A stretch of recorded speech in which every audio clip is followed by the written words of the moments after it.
zamani kama yule mtu ule Nicodemus. Walikuja usiku wakaniambia, sasa vile tunaona huku kwingine iko na matatizo, wacha tupangane na Omwami Musalia ndio tujue vile tunaweza kupeleka mambo mbele. Na mimi nikakubaliana na wao, tukapanga mpaka mambo ikawa sawa.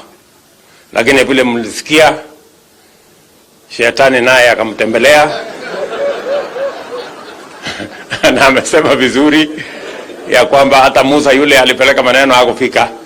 Sasa yeye akakwama kidogo.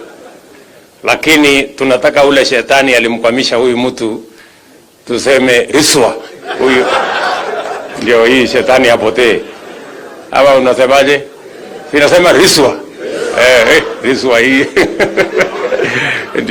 ndio tuweze kuambatana pamoja na imani yetu yote iweze kufaulu. Nataka nikushukuru Titus kwa kuanzisha hii safari ambayo mwisho ilinipatia ushindi. Asante sana. Hata kama ulifanya namna hiyo si mbaya. Hapa mbele tutakutana. Ni kweli vile viongozi wenzangu wamesema, tuko na shughuli ya muhimu hasa hapa Kakamega. Nilikuja hapa hasa mambo yenu ya hospitali. Hospitali iko hapa, ni hospitali kubwa na imejengwa sasa kwa muda. Governor aliniambia atapanga na MCAs wake hawa wapange vile wanaweza kuweka pesa ya kuikamilisha, especially the civil works.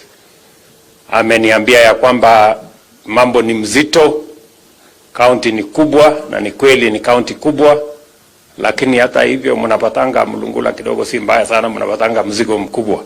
Lakini hata na hivyo